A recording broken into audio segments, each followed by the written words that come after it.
ஸ்ரீ குருவாயூரப்பன் திருவடிகளே சரணம். இன்னைக்கு இந்த தசகத்தோட 7வது ஸ்லோகத்தை பார்க்கலாம். முதல்ல வார்த்தைகளை பிரித்து சொல்லலாம், பிறகு ஒவ்வொரு வரியும் சேர்த்து சொல்லலாம்.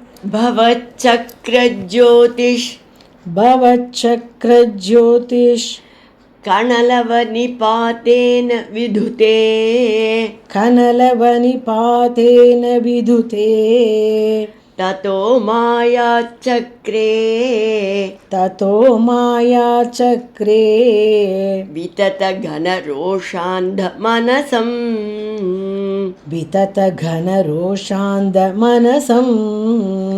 गरिष्ठाभिर्मुष्टि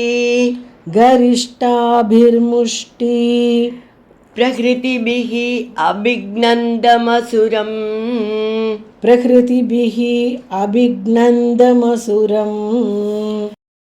स्वपादाङ्गुष्ठेन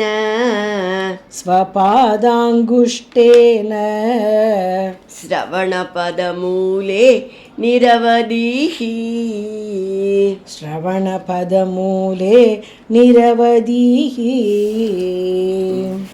भवच्चक्रज्योतिष कणलवनिपातेन विधुते भवच्चक्रज्योतिष कनलवनिपातेन विधुते ततो मायाचक्रे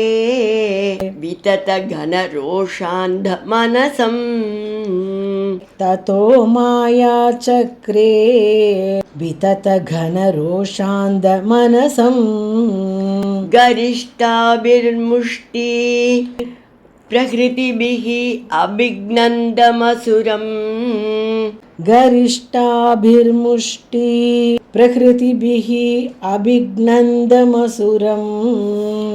स्वपादाङ्गुष्ठेन श्रवणपदमूले निरवधिः स्वपादाङ्गुष्ठेन श्रवणपदमूले निरवधिः. இப்போ நாம் இந்த ஸ்லோகத்தோட வார்த்தைகளை பிரித்து அர்த்தங்களை பார்க்கலாம். ததக பிறகு பவச்சக்ர உங்களோட சுதர்சன சக்கரத்தின் ஜோதிஷ் கணலவ அந்த சக்கரத்தோட ஒளியிலேருந்து தீப்பிழம்பு வர்றது இல்லையா, அதுலேருந்து வர ஒரே ஒரு பொறி, அது நிபாத்தேன அது விழுந்ததுனால மாயா சக்கரே அவன் கூட்டம் கூட்டமாக மாயை அனுப்பினான் இல்லையா, அந்த மாயை கூட்டங்கள் எல்லாம் விதுதே அழிக்கப்பட்டதால் விதத்த கனரோஷ மிகுந்த கோபமடைந்து அந்த மனசம் அதனால் அறிவிழந்து கரிஷ்டாபிகி முஷ்டி பிரகிருதிபிகி கை முட்டியால் குத்துறான், அந்த கைமுட்டி குத்துக்களால் அபிக்னந்தம் அசுரம் உங்களை தாக்கிய அந்த அசுரனை ஸ்வபாத அங்குஷ்டேன உங்களது திருவடி கால்கட்டை விரல்னால் ஸ்ரவண பதமூலே காதோட அடிப்பக்கத்தில் நிரவதீகி ஓங்கி அடித்தீர்கள். இப்போது இந்த ஸ்லோகத்தை முழுவதுமாக பாராயணம் பண்ணி இதோட முழு அர்த்தத்தையும் பார்க்கலாம்.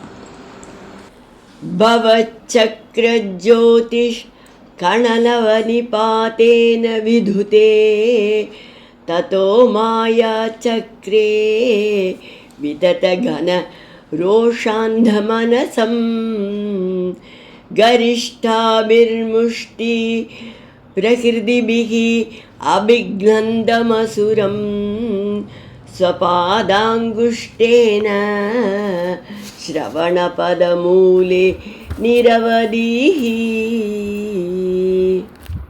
சூலம் உடைத்தெறியப்பட்டப்புறம் ஹிரண்யாக்ஷன் மாயை போர் முறைகளை கையாண்டான் அப்படின்னு பார்த்தோம். ஆனால் பகவானோட சக்கரத்திலேருந்து வெளிவந்த ஒளிமிக்க தீப்பிழம்போட ஒரே ஒரு பொறி அந்த அவ்வளவு மாயை கூட்டத்தையும் அழிச்சுடுத்தான். ஹிரண்யாக்ஷன் மிகுந்த கோபம் கொண்டான். கோபமும் ஆத்திரமும் அவனோட மனசை அப்படியே குருடாக்கிட்டான். சக்கரத்தோட ஒரே ஒரு பொறியால் அனுப்பிய மாயைகள் அத்தனையும் அழிச்சிட்டாரே, இவர் எப்படிப்பட்ட சக்தி மிக்கவராக இருக்க வேண்டும் என்று அவனால் புரிஞ்சிக்க முடியல. அப்படிப்பட்ட சர்வசக்தரை முஷ்டியால் ஹிரண்யாக்ஷன் தாக்கி கொலை பண்ண முயற்சிக்கிறான். அறிவிழந்த அவன் கைமுட்டியால் பகவானை தொடர்ந்து தாக்கின்னு இருக்கான். அப்போது பகவான் என்ன பண்ணார்னா, அந்த அசுரனை தனது கால்கட்டை விரலால் காதோட அடிப்புறத்தில் ஓங்கி அடித்தாராம்.